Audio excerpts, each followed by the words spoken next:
асууж илээ. Тэгсэн чинь дахиад нэг жилээр хойшлуулчих. За 1072 хувьцааны ноогдол ашиг бол 2019 оноос олгогдно л гэж байна. За энэ мэдээллийг би сүүлийн үндсэндээ 4-5 жил тасралтгүй сонсч байна. 13 онд л ингэж ийс 14 онд өгнө гэж. 14 он болоход бол за 15 онд бол яг ноогдол ашиг гэсэн. Ингээд явсаар 18 онд тулж ирсэн чи 19 онд л өгөх юм боллоо. За тэгээ амны бэлгээр ингээд байж яхаас л яах вэ? За тэгээд дээрэс нь хүүхдийн мөнгийг 80% нь олох юм боломжтой болж байгаа гэдэг зүйлийг ярьж байна. За дээрэс нь нөгөө Рио Тинтогийнхан олон улсын валютын сангаар дамжуулж монголчуудад Монголын засагт бас нэлээд дарамт учруулж байна гэдэг ийм зүйлийг бас ярьж эхэлчихсэн байлаа. Нөгөө үндэсний статистикийн хорооноос гаргасан мэдээлэлээр цалингийн дундаж хэмжээ дахиад л өссөн үр дүнтэй гарсан гэсэн мэдээлэл явж байна. Тэр өсөлт хэд болж байна удаад? За одоо энэ чи би харах гал ерөөхдөө гаргацсан л байна. Одоо бол сая гарчиж байгаа хаа. Түрүүн чинь 960 мянга байсан шүү дээ. За ингэж байна. Одоо бараг сая гарч байгаа байлгүй дээ. Нийслэлд энэ дүн 1 сая төгрөгт хүрсэн бол 200 болон түүнээс дээш ажилтнтай компаниудын дундас цалин 1.2 сая төгрөг болж өсөжээ гэж. Бүр явчих. Тасарчлаа. Сая гараал явчлаа. Зүр өндөр ажилтны байг. Тэр дундаж ажилтны төвшөнд цалин аваад ажиллаж гисэн. За өөрөөр хэлээд ороод. За Монгол комментэд нэгдэцгээе. За өнөөдөр хэд хэдэн асуудал ерөнхийдөө олонний анхаарлын төвд орж яригдэж байна. Нэгдүгээрт нь бол авилгатай тэмцэх газрын дарга удирдлагуудыг сонгон шалгаруулах гэж байгаа энэ санд асуулгын эргэн тойронд улс төрчид бол байр суурь илэрхийлж эхэлж байна. За олон нийтэд бол одоо юу гэдгийг игдүүцэл бохимдлыг нь төрүүлэхээр хэд хэдэн асуудал яригдлаа. За агуулгын хувьд бол бас ач холбогдолтой байж болохоор ийм зүйлсүүд хууль эрхцэн хүрээлэлдээ бас яригдэж байна. За ер нь одоо авилгатай тэмцэх байгууллагын дарга удирдлагыг өөрчлөх солих эрхтэй хүн ер нь Монгол байдаг юм үгүй юу гэдэг асуудлаас эхлээд томилохдоо энэ хүнийхээ асуудлыг харж явахгүй бол томслолынх нь ардал дээр олон юм ярих шаардлага байдгүй маа гэдэг нэг ийм хандлага нөгөө талд нь явж эхэллээ. За нөгөө байцаагдж байгаа, хоригдж байгаа, саатуулагдж байгаа төрийн өндөр албан тушаал хасж ийсэн улсуудын одоо эсрэг гэж хэлж болохоор чиглэсэн үйл ажиллагааг үндсэндээ хааж намдаг ийм тодорхой аффиац хөдлөөд эхэлсэн байна гэдэг мессеж мэдээллийг бас энэ захим ертөнцийн нэлээд идэвхтэй түгээж байна. Өөрөөр хэлэх юм бол одоо үндсэндээ баяр гэдэг хүний PR сурчлагаа бол үндсэндээ сонгуулийн өмнөх өдөр шиг яваад эхэлдэг гэсэн иймэрхүү зүйлсээр хүртэл бас энэ онлайн идэвхтэй байдаг залуучууд нэлийн маргалдах хандлага ажиглагдаж байна. За Монгол улсын ерөнхийлөгч зарлиг гаргалаа. Яг ярьжсэнчлэн зарилгын их хувийг бол өнөөдөр сошиалс үзүүлээд нийтэд танилцуулчлаа. Юу гэхээр Монгол улсын алдарт тод манлаа уяачийн зэрэг цолыг авсан нэр бүхий Монголын үндэсний морин спорт уяачдын холбооны нэр бүхий дарга удирдлагуудын цол хэрэгмийг хурааж авч байгаа ийм мэдээлэл явлаа. За энэтэй холбоотой бас үйл явдлууд нэлээд араасаа үргэлжлэх юм шиг байна. За одоогоор Монгол улсын ерөнхийлөгчийн тамгын газарт одоо Монголын үндэсний бүхий цол алдартай нэр бүхий хэд хэдэн бүхчүүдийн улсын цолыг хураалгах тухай хүсэлт очсон гэсэн ийм зүйл бас өнөөдөр Твиттерд явлаа. За хин гэдэг бүхий ямар асуудлаар одоо цолыг хураалгах ийм хүсэлт очиж байгааг бол хараахан хэлсэнгүү. За зүгээр одоо сошиал бол ерөнхийдөө бас зарим юм хэмжээнээс хэлж байна. Үндэсний гэдэг юм руугаа өөрсдөө бид нэр ингэж орж ирэх юм бол бас одоо утга уялдаа гэдэг юм налдагдсан шүү. Одоо ингээд одоо зарилгаар олгогдсон гэдэг байдлаараа агуулгаар асуудалд ингэж хандах юм бол чинь ам барьж дуулдаг гавьяатуудын цолыг хураах юм уу? Одоо өшөө цааш нь ингээд явах юм уу гэдэг ингээд зөндөөл юм байна лээ. Энэ бол иргэд олон нийтийн хоорондоо ярилцж байгаа яриад үдийл зүйл юм шүү. За хэд хэдэн сайхан үйл явдал байна.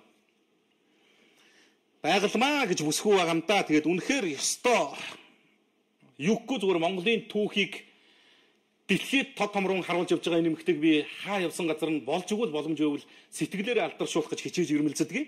Бидэнд бол одоо үзүүлэх дэм тусламж санхүүгийн болцоо юм алга. Гэхдээ бол юу сайхан түүгээрээ сайхан гэж үнэхээр энэ бүсгүй бол агуу юм. Эрлэхэг юм. Үнэхээр ир юм гэж хэлмээр юм байна. Чи бол үнэхээр ёстой нэг мятрахгүй Монгол бүсгүйнийг өмнөө том зориг тавиад хөдөлгөөрөө хаана очиж болдгийм бэ гэдгийг дэлхийд харууллаа. Анх удаага Монгол тиймээ гадаад паспорт олголоо. Монгол тиймээ гадаад паспорт олгосон анхны тохиолдол бол байгалмаа хөлийн дээс алах энэ мөч нь бол өнөөдөр байж бид бас энэ мэдээллийг хуваалцах хувьтай байж тэгээ Монголоос Лондон хүрэх урт замыг Монгол тиймээгээр туулна гэд нийслэлээс гарсан аялагч байгалмаа ховдын хилээр гарах гэд төр саадсан байдалтай байгаа талаар өмнө нь үдэгжсэн. За түүний унж яваа тиймээнүүдийг нь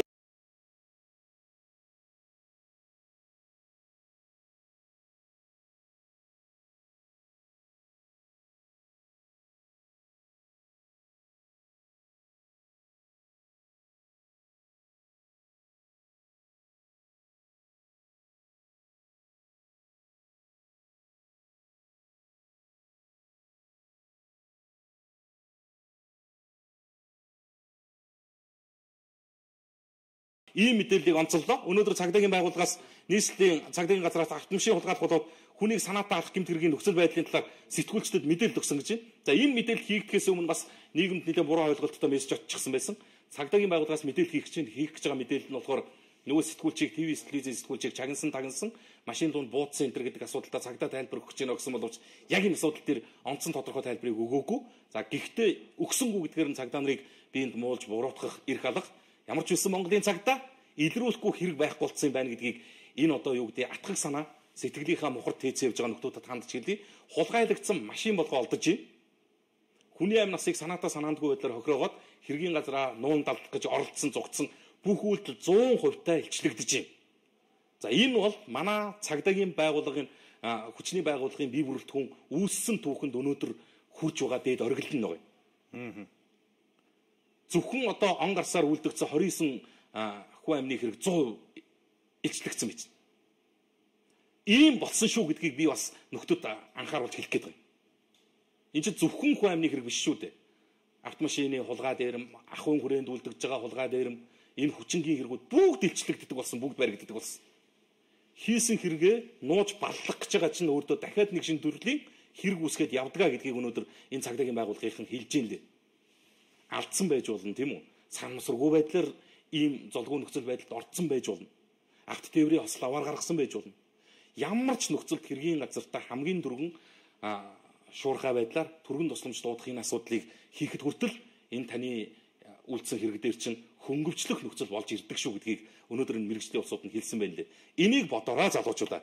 За заавал ийм юм толбогдож байгаа юм шиг. За дахиад Монгол залуучуудын их гоё мэдээлэл энэ. Чи тэр нөгөө инхийг сахиулагчдын нэг хүүхэлдэйн баатар товирсан мэдээг хизээ ярьж байлаа.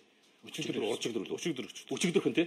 За инхийг сахиулагчд бол үндсэндээ Монгол нэрийг дэлхийд хамгаалчих. Яг энэ чиглэлдээ бол Монголын инхийг сахиулагчд буюу Монголын батлан хамгаалах цэргийн армийн салбар өрсөлдөгчгүй болсон байна. Одоо Монголын зэвсэгтгүүчнийхэн Кабулын аюулаас хамгаалахад гол үүргийг гүйцэтгэж байгаа талаар НАТО өнөөдөр дэлхийн нийтэд мэдээлж байна. Gov цэгийн сайт үндэсний портал нийтэд энэ мэдээллийг онлайнаар түгээлээ. Өөрөөр хэлэх юм бол Америкийн, Канадын, Францын одоо юу гэдэг цэрэг техник зэвсэглэл өндөр хөгжсөн улс орнуудаас бие бэлдэр сэтгэл зүйн хувьд давуу байдалтай байна гэдгийг энэ улсууд ингээд бүр шинжлэх ухааны үндэстэй одоо тогтоочж. Бидэнд нөхцөл боломж нь байдгүй. Америкийн шиг одоо зэвсэглэл байдгүй. Францын шиг техник байдгүй ч гэсэн Монгол хүний Монгол цэргийн төсвөр хатуужил тэгээд нэг үнэнч байдал гэж юм байна. Өргөсөн тангарахтаа үнэнч байдал гэдэг юм бол үндсэндээ яг ийм зөрчилдөөнтэй байгаа бүс нутгуудад Монгол цэргүүдийг голчилж үүрэг гүйцэтгэхэд нь нөлөөлдөг гэсэн ийм мэдээлэл өнөөдөр Gov дээр байна. Их сайхан санагдсан надад. Энэ бол ёстой нөгөө юу гэдэг нэг цаанаас огшоох тийм бахархалтай мэдээ байсан. Ийм л баймаар бид гэж бодмоор үлгэрлэж ингэж гоё өргөмөр мэдээ байсан. Энэ сайхан үйл явдлыг өнөөдөр Gov бас олон нийтэд хуваалцсан байна лээ шүү. За Вашингтон, Сингапурыг, Пхеньян, Монголыг санд болгож байгаа мэдээллийг Батар цэгийн сайт олон нийтэд хөндлөө. За хойд солонгосын удирдагч Ким Жон Ун болон Америкийн нэгдсэн улсын ерөнхийлөгч Дональд Трамп нарын түүхэн уулзалтыг зохион байгуулах боломжтой орноор хоёр улс тунжуулсан. За өмнөд солонгосын Жон Либок гэж ийм сонин их сурвалжийн мэдээлснээр Вашингтоны талаас Сингапурыг Пхеньяны зүгээс Монгол улсыг уулзахад хамгийн тохиромжтой орн гэсэн ийм саналыг тавьж ийн гэсэн байна. За мэдээж хэрэг их гүрнүүдийн удирдагчдын уулзалт Монголд болох нь бол бас олон талын ач холбогдолтой байх. За санаатаа санаандгүй зорилготой зохион байгуулалтын янз янзын байдлаар эсэргүүцэх үгүйсэх ийм хандлагууд бас хэсэг явлаа. За би ч бас одоо тэгж хэлж ярьж байсан хүмүүсийн нэг. За одоо болвол нөхцөл байдал илүү тодорхой болж эхэлж байна. Америкийн нэгдсэн улсын ерөнхийлөгч ардчилсан солонгос улсын төрийн тэргүүнүүдийн уулзалт Монголд болоход гарах бүх зардлыг зохион байгуулагч улс орнууд өөрсдөө хариуцах юм байна шүү. За энэ дээр төөрөлдсөн мэдээлэл бас сошиалд нэлээд маргаан болгож яваадсан би яг одоо гадаад харилцааны яамны холбогд галбан их сурвалжаас нь тодруулсан Монголын төр төсвөөс нэгч төгрөгний зардал гарахгүй юм билээ. Нэгч төгрөгний зардал гарахгүй юм билээ. Энэ улсуудын унах унаа, идэх хоол, амрах байрлах бүх төрлийн санхүүжилт нь одоо Америкээс юм уу Солонгосоос гардаг байх нэ гэж нэгт. Хоёрдугаарт уг нь яг агуулгынхаа хувьд, ач холбогдлынхаа хувьд за одоо өнөөдөр хоёр солонгосын удирдагч уулзахад бол дэлхийн нийт төр чигээрээ энэ үйл явдал дээр л яг анхаарлаа хандуулчих штэ. Тэгэхээр Америкийн ерөнхийлөгч энэ солонгосын удирдагчтай хойд солонгосын ерөнхийлөгчтэй уулзалт бол энээс дутхгүй үйл явдал болно л гэж надад бодогдоод байна.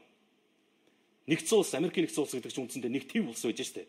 Үндсэндээ дэлхий байж штэ баг үн. Тэгээ ийм чухал ач холбогдолтой уулзалтыг би бол баг асемтэй зүүрлэмээргүй байхгүй. ач холбогдлын хувьд энэ баг асемиг дагуулахааргүй дээрэс нь Монголын төр төсвөөс одоо асем шиг ингээд хэрэггүй өрн таран олон тэрбум төгрөгийн зардал гарахааргүй ийм нөхцөл байдалтай бол дэмжүүл яадгийн гэдэг ийм асуудал хандлагууд бас өнөөдөр сошиалд явлаа сонирхолж байгаа юм. За Монгол Улсын ерөнхийлөгч Баттулга генерал хүн цолондоо тэнцэж үлгэр жишээж байх ёстой гэдэг. Өнөөдөр нөгөө генерал цолтны өдөр юм ба шүү дээ. Тий. Тэгээ энэ үйл явдал манай мэдээллийн хөтөлбөрөөр орж байгаа байх юм. Орж байгаа. За 19:30 минутаар дэлгэрэнгүй гарах нь байна. За зүгээр агуулгын хувьд нь би товчгоо мэдээд дуулахад энэ мэдээ цэгийн дээр байна л да. Генерал хүн бол авсан цолондоо тэнцэх ёстой. За тэнцэж байгаа тэр цолоо үлгэр жишээ байх ёстой маа гэдэг зүйлийг хэлсэн байсан. Яагаад энд төрийн тэргүүн ингэж ач холбогдол өгч энэ цолдыг үнэлж хүндэлж байгаа гэхээр зэрэг сая чи эхлээд нэг сүүлд нь 3 үндсэндээ 4 генерал цолтон мөцсөн осолч байгаа. Генерал цолоо хуралгаж байгаа. Тэгээ энэ бол аргагүй нөхцөл байдал ийм цолыг аваад тэр цолондоо тэнцэхгүй байна. Тэр цолоо үлгэр жишээ болгож чадахгүй байна гэдэг ийм асуудал яригдчих. За энэ нөхцөл байдал нь цаашаага яаж явсан гэхээр Монголын үндэсний морин спорт баяжтай холбооны даргуу дэвтэлгүүд рүү орж ирсэн. Ерөнхийлөгчийн зарилгаар олгосон энэ цолыг бас шаардлагатай гэж үзвэл олон хүүхдийн амнаас эрүүл мэндийг дээсэн дөрөв дээр динжигнүүлсэн бол авч болно шүү гэдэг асуудал ярьсан. За их хурл төр засгийн түвшээд зарим нь бол түрүүчээсээ тайлбар мэдээллийг хийгээд эхэлж байна. За ESPN телевиз мегмар тогтхой залуу ерөнхийлөгчийн тамгын газрын дарагтаа уулзсан байсан. Одоо дараагийн процедурын хувьд асуудал юу руу явж байгаа гэхээр авилгатаа тэмцэх газар л. Авилгатаа тэмцэх газарт ямархуу нөхцөл байдалд орсон яагаад одоо сайн ажиллаж байгаа юм шиг харагдж байгаа дүр зураг хандлага байна гэдэг дээр тамгын газрын дарга их болтон тайлбар өгсөн байна лээ. Зүгээр хальт сонсгоо. ESPN их сурвалж шүү. Болгоомжтой хандж байгаа. Яагаад тэгэхээр хаврын чуулгын нээлтэн дээр хална гэж хэлсэн чинь маргааш нь Санжин баяр сайхан билээ тэргүүтээ үлээд барай төрчлөө шүү дээ. Тэгэхээр энэ манай энэ цагдаа хуулийн байгууллагууд нэг юм муу жишг одоо юу гэдэг юм муу туршлага байгаад байгаа. Чи ажиллаа хийж чадахгүй нь ажиллаа өг гэхээр би ажиллаа хийж байгаа штэ гэд дүр үзүүлээд тэр хин нэгэн хүнийг хорсон зөв буруу би яриаггүй л да. Магадгүй зөвч байх. Тэгэхээр нөгөө мөрдөн байцаалтын нууцчаас нэг ярьж болохгүй байх. Ер нь бол Санжин баярыг Америкийн нэгдсэн улсад 7 хаус авчаад байхад нь манай навилгатай тэмцэх газар одоо сүүлийн хэдэн жил 3 жил энэ чинь гамболдыг дарга байхад ярьсан зүйл шүү дээ. Яригдаад шалгаад тэгээд юу ч хийдгүүл байсан шүү дээ. Тэгээ яг их чаргал нэг шалгаж эхэлж ах шиг байна л да. Ажлаа хийж байгаа дүр үзүүлж байгаа нь өөрөө ажлаас нь халахгүй гэдэг шийдвэрт хүрэхгүй. Тэр одоо за тодорхой ойлголт нь энэ. Ажлаа хийж байгаа гэдэг дүр үзүүлэх нь өөрөө ажлаас нь халахгүй гэдэг шаардлагад хүрэх зүйл биш ээ гэж. За ямар ч байсан өнөөдөр нэг тийм ойлголт яваад илээ штэ. Инх зэрэг авилгатаа тэмцэх газрын удирдлагыг халах солих асуудал болж байгаа юм байна. Инх зэрэг гэдэг хүн томилогдоо 2 жил болж байгаа бүрийн эрхийнх нь хугацаа дуусах 4 жил дутуу учраас энэ хүрээнд нь үлдээхээр болж энэ төр гэдээ явж исэн мессежийг тамгын газрын дарга бол 100% үгүйсгэлээ л дээ. Зөвхөн маш тодорхой ойлгомжтойгоор бол халнаа. Тална. Баярыг шалгах хугацаа танахт 3 жил байсан гэгээгүй. Одоо ажиллаа хийж байгаа юм шиг дүр үзүүлэх чинь өөрөө албан тушаалаа хамгаалж үлдэх бамбаачин болж чадахгүй л гэдэг зүйлийг хэлж байгаа. За ингээд явна энэ дээр чи одоо тэгэл их олон ноцтой асуудлууд үүснэ л дээ. За яагаад ийм мэрэгжлийн чиг үүргэхгүй ийм онцгой байгууллагын тэргүүнийг удирдлагыг сошиал санал асуулгаар тодруулах гэж байгаа юм бэ гэдэг ингээд асуудал яригдэн штэ. Их хурлын гишүүд хүртэл түрүүчээсээ байр суурь илэрхийлээд эхэлж. За улсын хурлын гишүүн Жаданбагийн их хоёр засгийн газрын мэдээ сонинд өгсөн ярилцлагаас ерөнхийлөгч өөрөө нийгмээс мэдээлэл авахыг л хүсээд байна. Түүнээс биш, авилгатаа тэмцэх газрын даргад нэр дэвшигчийг захимаар санал аваад тодруулчихгүй. Монгол улс бол парламентын засаглалтай. Гадаад дотоод бодлогыг тодорхойлох онцгой бүрэн эрх нь улсын хурал бий. Тэгэхээр ерөнхийлөгчийн санал асуулга бол авилгатаа тэмцэх газарт нэр дэвшигчийг оруулж ирэхдээ хариуцлагатай хандаж байгаа л үйл явц. Түүнээс ерөнхийлөгч сошиалор санал асуулга явуулаад авилгатаа тэмцэх газрын даргыг томилчих юм биш байгаа байхгүй. Зүгээр л тодорхой ойлголт нь энэ. Ерөнхийлөгч бол саналаа л өгнө. Тэрийг нь томилох уу үгүй юу гэдэг нь өөрөө парламентын энэ 76 гишүүнд байдаг эрх байхгүй. Хүсвэл бүр инх жаргалыг чөлөөлөхгүй ч байх хэрэг нь энэ парламентод байгаа юм. Ерөнхийлөгчийн тамгын газрын дарга байна уу? Ерөнхийлөгч өөрөө байна уу те? Энэ хүн одоо ажиллаа хийхгүй байна. Тэгээд ер нь одоо үндсэн хуулийн хугацаанд дуусчлаа гэдэг үндслүүдийг танилцуулаад чөлөөлөхэд чөлөөлөхгүй гэх юм бол чөлөөлөхгүй. Ийм нөхцөл байдал байгаа. Зүгээр харин зүгээр тэхгүй юм шиг байна. Их хурл одоо зүгээр ажиглагдж байгаа нөхцөл байдал. Гэхдээ иргэд олон нийтэд төрөөд байгаа тэр мессеж агуулгыг би бас нэг талд нь гаргаж цэцэлж хэлж байгаа. Маш олон хүний нэр яригдж шээ АТГ-ийн даргад. Тэр байшинг өдөр төхөн очих гэдэг юм уу? Бүхэл бүтэн энэ бодлогын одоо энэ том асуудалтай тэмцэх ийм эр зөрөгтэй хүн хэрэгтэй байна уу? Төрийн хатуу хүн хэрэгтэй юм уу гэдэг ийм зарчмын асуудал дээр улсууд хүртэл янз янзын зүйл ярьж илээ. За ер нь ийм шүү. Авилгатай тэмцэх газрын даргаыг сонгон шалгаруулж ихэлсэн тэр нэг санал асуулга ихэлснээс хойш үүсэж байгаа нэг маргаанд би зүгээр энэ ингээд л баг үндсэндээ цэг атгах байгаа юм шүү л гэдэг зөв байдлаар хэлж байгаа юм. За сэтгэлдээс явуулах уу тэгэхгүй бол хоёулаа чинь бас цагаан нэг явж байгаа. За энэ ус гол оймодоо хамгаалаа. Одоо болтол хяргаж байна. Энэ нулиастай гачууртын мод бол дуусаад байна. Одоо хүртэл зөөж байна. Зээл 131 машинаар гэсэн байна. За хурцыг Монголын хууль дийлсэнгүүдээ л гэж байна. Байгаль орчин ажиллаа хий гэсэн сэтгэл ирсэн байна. Одоо энэ PC-г бүгдийг нь хаана гэвэл хар мянган жил болох байлгүй дээ. Угаас тамхины хуйшгил юм болно доо л гэсэн байна. Монголчууд хариуцлага хэрэгтэй. Монголчуудад хариуцлага хэрэгтэй байна гэсэн байна. За заавал уншаад өгөөрэй. Баянзүрх дүүргийн 1-р орооны нутаг дэвсгэрд байрладаг хөгжлийн бэрхшээлтэй хүүхдийн 10-р цэцэрлэгийн барилгыг бариулмаар байна. Тухайн цэцэрлэгийг 2.5 тэрбум төгрөгийн төсөв төсөлсөн. Тухайн цэцэрлэг 5 тэрбумаар баригдах ёстой маа. Тэр 5 тэрбум төгрөгөнд нь лифт, дасгал хөдөлгөөний зүйлсийг нь гэх мэт нийлээ 5 тэрбум болж байгаа маа. Тэр улсын хурлын гишүүд арчаагүй юм бэ, мэдээлэл өгөөч л гэсэн байна. За 5-7 хувьцаа байгаа эсгийг яаж мэдэх вэ хэлж өгөөч гэж байна. За Солонгосын элчин 4-р сарын 1-ээс эхлээд дансны хуулга болон гараар бичсэн өргөдөл авах болсон. Гэвч бид өргөдөл дээрэл явах зорилгоо тодорхой бичиж өгдөг байсан. Гэтэл энэ өргөдлийг авахаа болцоход явах зорилго тодорхой болсон гэсэн хариу гаргаж виз өгөхөөс татгалзаж байна. Энэ бол хэд хэдэн хүний асуудал биш. Өдөрт л яг ийм хариугаар хэдэн мянган хүний виз татгалзаж байна. Өргөдөл авахгүй байж ийм хариу өгч болно гэж юу? Монголчуудыг хэтэрхийд оромжиж байгаа ус уу? Энэ талаар танад телевиз сурвалжлага хийж мэдээгээр оруулж өгөөч л гэсэн байна. За энэ хүсэлтийг авъя бид нар сурвалжлаа. Албан тушаал шунсан хүмүүс төрийн жолоог бүү хатгуулаа гэсэн хаадынхаа баримталж ирсэн ёс жайгийг даах хэрэгтэй шүү монголчуудаа. Нэрээ дэвшүүлээд байгаа нөхөд бол биш шүү гэсэн байна. Авилгатай тэмцэх газар даргаыг ерөнхийлөгч улсын хурлд өргөн бариад нөгөө 70 хэдэн батлах юм болоо да гэж байна. За авилгатай тэмцэх газрын дарга баасан таарнаа л гэсэн байна. Гадны хүнтэй гэр бүл болсон хүнийг төрийн албанаас хол ойлгоё. Хүн алсан хүн мал алж чадах уу? Цаазаар аваач л гэсэн байна. Цусандаа дайчин улс шүү дээ монголчууд минь гэсэн байна. За наад 3 удаа цагдаад өргөдөл өгсөн. Нэг хулгаж баригдаагүй. Би 3 удаа хулгаад удаа дараа юм алдсан ч нэг ч илэрсэнгүй. Баригдаагүй өөрөө баахан очиж асуулаа. Хүлээж бай гэдэл өөр юм хэлэхгүй юм аа. Хулгайч нараа барьж хорих хэрэгтэй байна л гэсэн байна.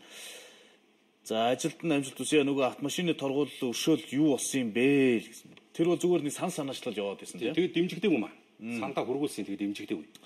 За манай Монгол улс 80 тогтолцоотой л байх юм аа. Нийт хүн амын 20% нь улсын өндөр албан тушаалтай эрх мэдэлтэй хүмүүс үлдсэн 80 энгийн иргэд. Гэвч Монголын хөрөнгө мөнгөний 80%-ийг нь нөгөө эрх мэдэлтэнгүүд нь эзэмшээд 20%-ийг нь энгийн ард иргэд л байна. Ерөнхийлөгчийн засаглал юм уу? Хаан засаглалтай болвол яад юм бол доо л гэсэн байна. Батулга ерөнхийлөгч шүү, зээн хулж ерөнхийлөгч юм уу гэсэн сэтгэлэрж шүлхий дэндүү газар авч байна. Энэ талаар жаахан судлаад ямар ажил хийгдэж байгааг мэдээд өгөөч. Авто замын торгуулийн өршөөл юу болсон юм бэ? За хавар намрын улиралд байр бараг халахгүй байж халаалтын мөнгө авдаг. Үүнийг контор үүслэр нь багасгадаг. Тэгээд дулаан руу төлбөрөө байгаа баг зарцуулалтаар нь төлөөд бас оршин суугчдаас нь бүтэн төлбөр авдаг. Бичигдээгүй хууль тогтжээ гэсэн байна. За орой минь хоёроо өнөө хуулийн захирагддаггүй хуулиар хориотой сүлжээг хариуцах эзэнтэй болгоод хааж зогсоогоод эхэлж гисэн шүү. Ард иргэдтэй мэдлэгтэй байх шунлаа татхыг нь гинэн байха болохыг нь мөн ямар ч сүлжээнд бүү илсээ. Хуулиар хориотой юм аа, эрүүгийн хуулиар хатуу ялтай юм аа гэдгийг нь заавал хэлж дуулгаарай л гэсэн байна. За хотын даргын засгийн газарт үргүүлсэн захиргааны хөдөлгүүртэй автомашины талаар тэглүүлэх асуудал юу болсон юм болоо? За ажил гараад налаах явлаа. Зам нь ямар ч амар болчихсон юм бэ? Хүн тээвэрлэж яваа автобус, жижиг тэрэгний жолооч нар ийм замаар зам гүйцэд төрүүлэх гээд зүтгээд нэг машины ард урд орох цаг хугацаа хожих биш. Өөртөө ч өрөөлтөж гай тарих үйлдэл юм аа. Жолооч нараа анхаарч үзмээр байна шүү гэсэн байна. За хавар намрын улиралд за энэ түрүү уншигдсан сэтгэл.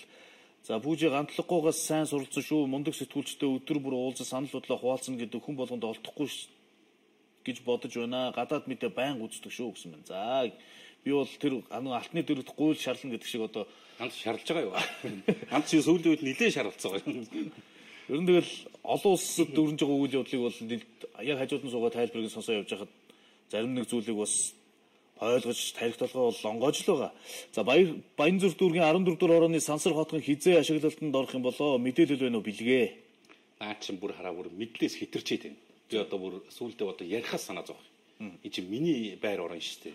Одоо тэгээ шүүхийн шатанд явж байгаа гэдэг асуудал. Миний анх одоо тий гал боломт маань энэ шүү дээ. Айл болсон орон байр маань тэр байхгүй. Тэр Сансар хотны тэр одоо орон гэргүй болсон гудамжинд амьдарж байгаа 85 өрхийн нэг нь би л дээ.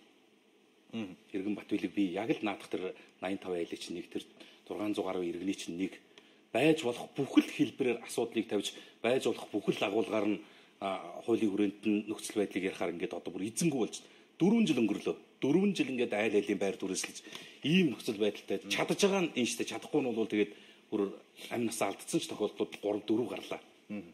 Үнэхээр гомдолтой штэ үнэхээр гомдмор. Одоо тэгээд хот дүүргийн удирдлагуудын одоо 4 жилийн өмнө айлын зүгээр амьдарч ийсэн орон байрыг нураагаад шинэ байр барьж өгнө гэж буулгацсан тэр байраа барьж өгч чадаагүй жиж дахиад өнөөдөр дараагийн айлыг яг ийм байдлаар газараа чөлөөлөөд өгөө орон сууц барих гэж иргээ хулхтай явж байхаар л бүр ясавтаж юм. Одоо бүр сүүлдээ тийм бодол руу орчтой биш. За би ч өнгөрлөө. Дараагийн нэг айл нь бас нэг ам бүл нь ядарсан муу байж болно. Ороо авах одоо бүрэн бүтэн байгаасаа гэж бодох юм шүү дээ. Энэ 85 айл үнэхээр тарсан байхгүй юу? Бүх юм дууссан. Одоо наанаас ч юм бол би тэр асууж байгаа юм хэлье. Ямар ч олигтой хариу алга. Одоо товчхонд. За өнөөдөр бас нийгэмд яригдсан нэг ноцтой асуудал юу гэхээр зэрэг Монголын төр Монголын парламентын Facebook буюу сошиал орчныг хянах хууль эрх зүйн асуудлыг ярилцж байна. Ерөнхийдөө нэлээд хатуу ийм хяналт руу орж ирж байна. За Монгол Улсын их хурлын гишүүдээс гаргасан тэр ажлын хэсэг яг энэ чиглэлээр тавьж байгаа асуудал арга хэмжээ. За агуулгын хувьд зөв зүйтэй ч зүйл байна. Арайчтай гэж хэлмээр ч асуудлууд байна. За их бололцооны саналуудыг жишээ нь манай тагнуул тусгай байгууллагынхан бол энэ Facebook дээр ч Монгол бол шууд харьцдаг болсон юм шүү дээ. Сингапураар дамжуулаад. За гэхдээ боломжгүй бас арайчтай гэмээр ийм нөхцөл байдал агуулгууд байна. Ерөнхийдөө нэг ийм 20 хаан боон гэхээсээ илүү нарийн хяналттай, диктатуртай болгох, бас арай соёл ухамсартай байлгах энэ хандлага агуулга руу манай энэ парламент энэ засаг явахгүй болвол иргэд олон нийт гэдэг чинь өдөр тутам гарын хүлдэг, амын дарддаг, нүдийн боодог хандлага, чихийн бүгэлдэг асуудлыг чинь төвчээд байдгүй юм. Тэр дундаа монгол хүн би дахиад хэлье. Монголын ард түмэн бол шацууртай шартаа шүү. Энийг зүгээр ухаан зааж дотроо барьж явж байгаа болохоос их хэцүү шүү дээ. Одоо ингэж хэлж ийгээ чи буруу юмд олон нийтийг уриалж ин даа гэдэг ийм агуулгаар цагдаа нар өнгө уц зохиол хэлж идэг. Одоо айхгүй ийм асуудлаас бүр одоо үнэхээр бүр өнгөс. Их хурлын гишүүд өнөөдөр бас хэд хэдэн саналуудыг гаргаж ирж байгаа. За энэ мөнгө гишүүний яриа байна лээ. Урсгал захимдсан сонин уншдаг, сонин захиалдаг хүмүүс байхгүй болж байна. Гэртээ суугаад телевизээр үздэг хүмүүсийн тоо зөөрч байгаа. Бүх мэдээллийг захимаар сайтаар гар утсаараа одоо компьютер дээр авч байгаа энэ үед бол аюулгүй байдал талаас бид нар их анхаарах ёстой байна. За дээрээс нь Монгол улс бол өнөөдөр бүх мэдээлэл түрээсээр нэг сервер дээр нэгтгэж байгаа улс шүү. Хоёрдугаар энэ захим орчныг ашигласан сүүлийн үеийн энэ улс төрчлөлт хэрээс хэтэрсэн. Өнөөдөр дэлхий дээр 13 улсад өнгөт хувьсгал болон төрийн эргэлт түүнтэй ижил хэмжээний үйл ажиллагааг захимаар дамжуулж хийгдсэн байж байгаа дэлхий дээр. Тэгэхээр энэ одоо бидний сүүлийн яриад байгаа гүтгэлэг дайралт гэдэг юм уу, тарих угаалт гэж гэдэг юм уу, энэ ойлголтыг бол зохион байгуулалтаагаар хийдэг бүхэл бүтэн одоо ийм албатууд бол одоо томоохон улс орнуудад байх шиг байна.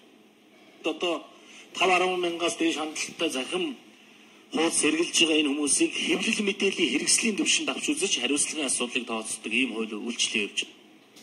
За гол асуудал нь 50000 дагагчтай гэж арай хэлэхгүй тийм үү? Ер нь бол нэг пэйж юм уу групп үүсгээд 100000 дагагчтай байхад хэвлэл мэдээллийн хэрэгсэл болоод явах. ийм зохицуултыг жишээ болгоод ярьж ин л да их хурлын шүү. За зарим зүйлийн хүлээн зөвшөөрж байгаа шүү дээ. Бид өөрсдөө энэ санаачлалыг эхэлж гаргаж тавилаа шүү дээ. Зураггүй Facebook аккаунт үүсгэдэг байя. Нэргүй хаяг үүсгэдэг байя. Нохох хааны нэр өгчөөд нэг амтны шувуу матарны зураг тавьчаад ингээд хүн гүтгдэг доромжилдаг энэ асуудлыг зэгцлэж байгаа чинь зөв үү? Гэхдээ энэ их сони юм байна шүү дээ. Facebook-ийн 10,000 дагагчтай хэрэглэгчийг яг телевиз гэж үзэх нь шүү дээ. Тэг хурлын гишүүд маань хаанаасаа ямар мэдээлэл авдгийг би бас гайхаа сууж байгаа. Сони уншдаг хүн алга болж гин. Тэгж бас болохгүй л дээ. Телевиз үздэг хүн байхгүй болж гин. Үгүй л дээ. Энд чи бас зарим юмд бас нюанстай хандаж л авах хэрэгтэй.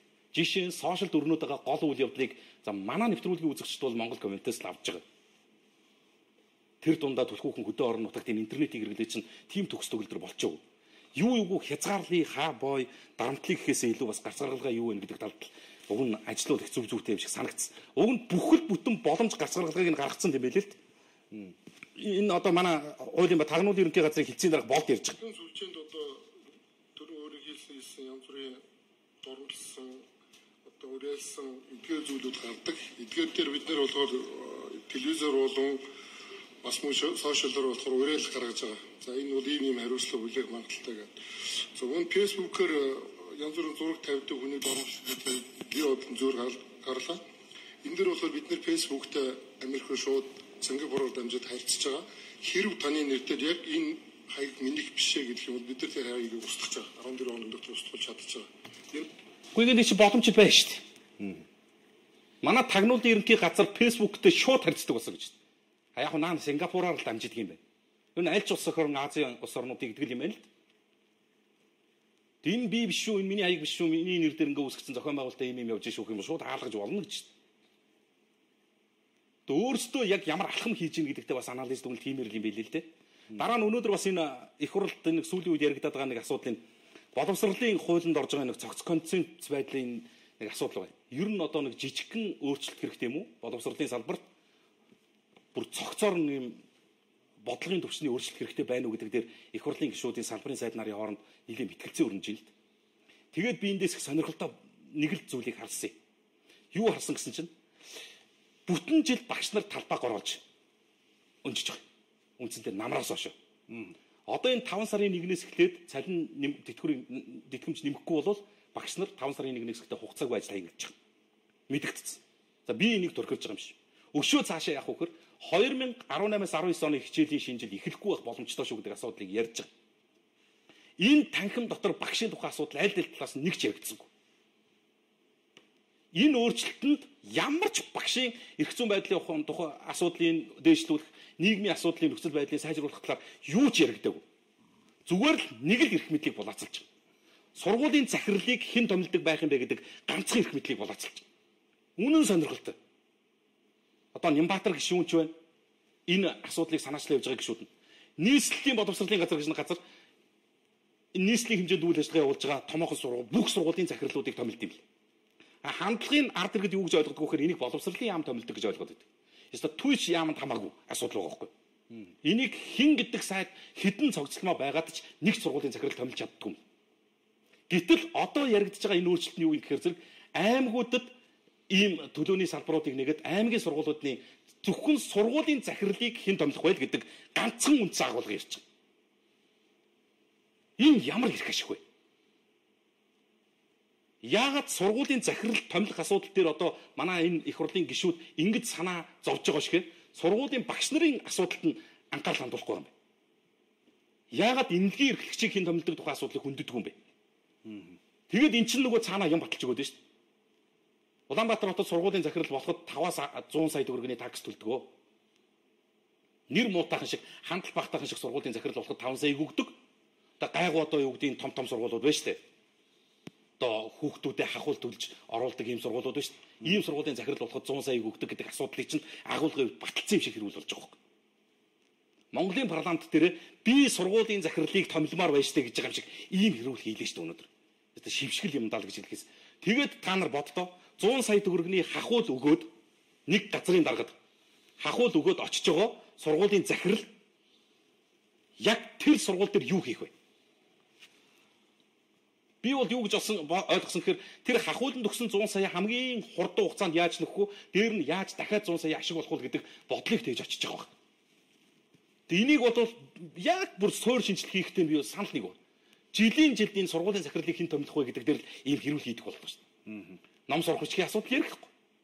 Үнэхээр энэ гişүүд чинь боловсролын салбарт анхаарал хандуулдаг юм гэхээр багш нарын асуудлыг ярьдаг. Өдөр өнжүүлэхийг ярьдаг. Энэ гэр цэцэрлэгийг ярьдаг. Энэ салбарт хийж байгаа шинжилэл, уналт, босолт бүх зүйлийг ярихгүй зөвхөн сургуулийн захирал томилох нь чухал байгаад байна. Нэг л ирэх ашиг байгуу зэнд. Ингэж бүр хардах үндэс байна хөө. Энэ залуу зохион дээр байна лээ. Үзэгч таах яг үзүүлэх сан.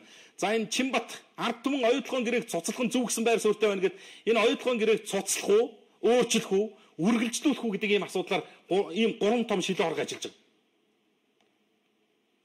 За энэ дээр бол ч гэсэн ус төржих энэ төр юм алах. Зүгээр би энэ юуных нь зургийг л үзүүлчих гэж утсан. За энэ байна л да. Энэ аль нь нэх байна гэд. Үргэлжлүүлэх гэсэн хүн баг алах. Өөрчлөх нь зөв гэдэг нь иймэрхүү бай. Цуцлах нь зөв гэдэг нь иймэрхүү бай. Ер нь бол цуцлая. Цуцлахгүй бол өөрчлөе гэдэг дээр л ард иргэд чинь саналаа нэгтгэж. Тэгж харагдаж байгаа биз? Энэ хоёр бол хоорондоо нэг зөрүүтэй алгаа.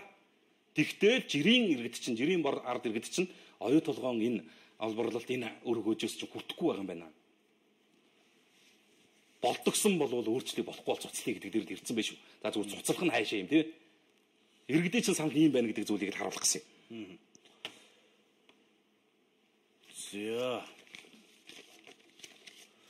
За багш нарыг өөрсдийн сайн боловсруулах хэрэгтэй байна. Боловсролын их сургууль тэр хоцрогдсон байна л гэсэн байна.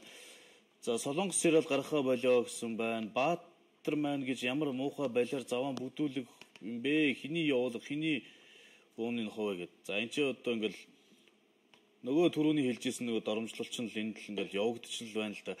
Тэгээ нэвтрүүлгийнхаа ихэнд хоёул нэг зүйлийг бас андуурч хэлсэн юм шиг үлээ. Энэ мэдээлэл дээр болохоор зэрэг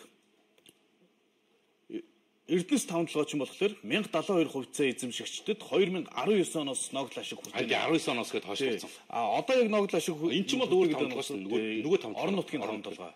Тэгээ би харин хэлээд байгаа юм шүү дээ. Хүний хүүхдүүд хувьцаа ногдол ашиг өгөөд дуслаа. Бид яваад гэдэг зүйлийг яриад байгаа шүү дээ. Огт андуурсан юм байхгүй энд. 140 тэрбум төгрөг хуваах гэж шүү дээ. Гүмэн гоёо. Энд сайхан азтай хувьтай аль тавталгаагаас нь хувь эзэмшээд хувгүүн яатсан л гэдэг зүйлийг л би яриад байгаа шүү дээ. Бол асуудал. За сайн байцгаана уу бэлгээ та нарт энэ захлыг очих өдрийн мэд хүргийгээд нэг хүү хаягдсан байсан. Тэгээ 31 дугаар сургуулийн 5-ын Б ангийн сурагч инх цул гэсэн охин байсан.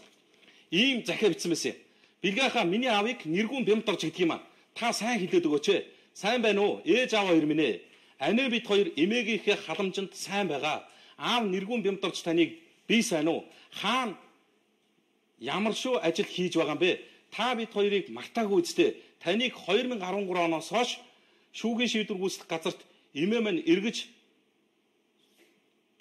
сурвалжлуулахаар өгсөн гэсэн гэтэл таныг олохгүй байна гэд 5 жил боллоо. Та хоёр биднийг орхиод 8 жил болж байна. Ээж аваасаа. Ер нь хайж яваад 8 жил болоод тэгээ сурган тасраа 5 жил болж байгаа юм байна. Дээж ч гэсэн биднийг бүр мөсөн орхисон юм уу? Утсаарч ярихгүй юм аа. Эмээгийн 300 мянган төгрөг бид хоёрын 40 мянган төгрөг өөр бидэнд орлого алга хэцүү амьдарч байна. Анаа минь 9 дугаар ангиа төгсөн. Би 5 дугаар ангиа төгсөх гэж байна. Сургуулаас маш их мөнгө нэгэх юм аа. Бид хоёр эцэг эхтэй хүүхдүүдийн адил дутагдах юмгүй амьдрмаар байна шүү дээ. Аав минь та биднийг хаяа боддог бол баг ч гэсэн тусламаар юм да гэж. Хоёр охин чинь Монгол комментэд хандаа захидал бичсэн байна. Хайж яваад 8 жил. Аргаа ядаад эмээ шүүхийн шийдвэр гүйцэтгэх хэрэглээ газар 90 сурвалжлаад өгөөч гэж хандсан гэж байна. Тэгээд одоо сураг алгаал гэдэг гин. Ийм. За энэ дээр нэг ийм мэдээлэл гарсан юм. И баримтыг төр хугацаанд бүртгэх боломжгүй гэлээ гэсэн нэг юм гарч байгаа юм байна. Гэхдээ энэ өнөө өрөөнөөс гайгуулчих юм шүү. Өнөө өрөөнөөс үү те? Өнөө өрөөнөөс баримт өнөө өрөөдөө буюу 27-нд багтаан баримт баталгаажуул урамшууллын дүн бодогдох болно гэж нийслэлийн төсөөс мэдэгдлээ гэж. Наадах чинь ч гэсэн найз нь хаач сонсцсон байсан марцсан байх шүү. За Монгол коммент нэвтрүүлгийн 2 дуудын өдрийн мэндийг хүргэж хэрүүлэн хийх хүсье баярлалаа. Та хоёрт болон танай редакцийн хамт олон Монголын ард түмний хайр хүндэтгэлийг хүлээдэг сайхан нэвтрүүлэг хийдэгт баярлж явдаг гэж байна. Баярлалаа. Нэвтрүүлгийнхээ цагийг болж өгүүлдэг жаахан сунгаач. Монгол түмэндээ өшөө их үр өгөөжтэй мэдээллүүдийг өгч байхыг хүсэж байна. За би бол Монгол түмэндээ жаахан ч болов сайхан мэдээ хүргэх хүсэлтэй байгаа юм а. Монголчууд та бүхнийг Дэлхийн Монгол аялал гэнэ үү? Дэлхийн Монгол аялал компани дэргэд шинээр үүсэн байгуулагдж байгаа. Дэлхийн Монгол аялал клубд нэгдэж Чингисийн Монгол төсөлд оролцохыг урьж байна. Тэгээ бидний зорилго Монгол түмнээ дэлхийд дахинаа хамгийн хямд үн нутгаар аялуулах өөрийн хүсэлтэд биелүүлэх гэсэн. За ингээд Дэлхийн Чингисийн Монгол гэдэг ийм төслийг 200 орчим тэрбум төгрөгийн санхүүжилттэйгээр хийж гүйцэтгэхээр зорж байгаа гэсэн энэ зорилгодоо бас Монгол түмнийг уриалж өгөөч гэсэн хүсэл загтал юм байна. Дэлхийн Монгол аялал клуб гэж иргэн гам тулга гэд захиа бичиж хаягдсан байх юм байна. За энд нэг юм захиа ярьж байгаа юм. За сургууль цэцэрлэг багш захирал хорооны дарга гэсэн нөхдүүдийн боловсролын бичиг баримтыг мэрэгжлийн хэлтийн ерхий газар авилгалтай тэмцэх газар шалгуулмаар байна. Хууль гарууд төрийн албанд олон олноор шургасан гэх юм а гэсэн байна. Үндсэн хуулиндаа өөрчлөлт хий. Чи хэний хүүхэд болж төрснөөс хамаарч төрийн бодлого ялгууртай хандна гэдэг заалтыг заавал хиймээр байна гэсэн байна. За амжилт төсвийн 2-оо 5 дугаар сарын 1-ээс багш нар ажил хаяна гэдэг үнэн юм уу? Багш нар дотроо 2 хуваагдаад байгаа юм шүү. Мэдээлэл өгөөч гэсэн байна. Толгойдод автобус явуулж өгөөч, шин чиглэл нээж өгөөч гэсэн сэтгэлэрж байна. За Монгол комментэд дамжуулаад өгөөч. Иргэн Баттулга гэж байна. Ерөнхийлөгч Баттулгад гэж байна. Иргэн Наранд орж гэж байна. За та хоёр дамжилт хүсье. Ганцхан үннийг ард түмэнд хэлээд өгөөч. 10-аад жилийн өмнө Монгол Ардын Өсгөл намын байрыг шатаасан 5 хүний Алтан амийг бүрлэхэд Үүмэнийг өдөөн ард түмнийг төрхөж буудах тушаалыг өгсөн эрх мэдэлтэн хий юм бэ? Цагдаагийн байгууллага зэвсэлт хүчин бол зөвхөн тушаал биелүүлдэг юм а. Тушаалыг биелүүлсний төлөө тэд хариуцлага хүлээх ёсгүй. Гэтэл ерөнхийлөгч Баттулга сая цагдаагийн генерал Амралтын цолыг хураах зэрлэг гаргаж явах юм а. Энэ нь шудраг ёс муу юм уу? Хэрв хураах ёстой бол ард түмэн бид муу мухайг нь сайн мэддэг. Нөгөө казино инкватор энэ юуны даргасан баатар гэж байгаа юм болоо. Тагнуулын газар гэж байгаа юм бах та. За мөн Английн тагнуул хурц нарын цолыг хизээ хураах вэ? Ерөнхийлөгчөө гим хийгээгүй улсуудын цолыг хураахаар гимтэнгийнхэн цолыг хураахгүй юу? Энэ улсуудын цолыг хизээ хураах юм гэдэг асуулт Монгол комментээр дамжиж ирж байна. За хариу өгөхгүй тийм ээ. За боловсролын салбар руу алтанд орлол гэх юм аргачгүй дээ. Дан арын хаалганы багш нар шүү дээ гэсэн заавал уушаарай. Энэ олон толгоогоос ашиг хувиа авчвал хүний боол хийгээд явахгүй байх та гэсэн байна. Бэлгийн цаг гэж сайхан нэвтрүүлэг гаргуул яасан юм бэ л гэсэн байна. Угаасаа л явдаг нь шүү дээ тэгэж. Хүүхдийн мөнгө юу болсон бэ? Юу босон болоо хэлээд өгөөч. Хүүхдийн мөнгө энэ чинь улсын хурлын чуулганаар өнөөдөр ороод ах шиг байсан баг шүү тий. Ямар ч байсан тэр 80% нийт хүүхдийн 80% нь хүүхдийн мөнгө өгөх зүйл ерөнхийдөө батлагдчихл байх шиг байл. За сэтгцэн эрүүл мэндийн үндэсний төвхөн байх төсвийн байгууллага, хувийн байгууллагууд нь болж захирал ерөнхий нэгтлэн хүний нөөцийн мэргэжилтэн за нэр бүхий улсууд юм байна. Эднэрийн одоо хуулиас гадуур ичгүүр санжуургүй төрийн мөнгийг хувьдаа ашиглаж байгаа сэтгэл эмзэгдэж энэхүү загтлыг бичиж байна гэд. За энэ иргэн болоод өөрөө утасны дугаартай хаягтай нэртэйгээ Баян зүрх дүүргийн 9-р орооны иргэн Алтан зул ингээд утасны дугаартайгаа нэртэйгээ энэ факт баримт асуудлыг бичиж ирүүлсэн байна лээ. За энэхүү босромог үйлдэлийг таслан зогсоож эмгэг савгахтай архины хамааралтай сэтгцийн өвчтөе хүмүүст төрөөс зарцуулах мөнгийг зөв шударгаар зарцуулахад төр засагт холбогдох яам хэвлэл мэдээллийн үнний төлөө ажилладаг сэтгүүлчид та бүхнийг анхаарлаа хандуулахыг хүсэж байна гэд доор бичсэн хүн үнэмшилгүй мэт байдал бодит үнэ юм. Дараагийн ноцтой мэдээллүүдийг цуврал хэлбэрээр явуулах болно гэд ингээд энэ иргэн загтлаа хандсан байлээ.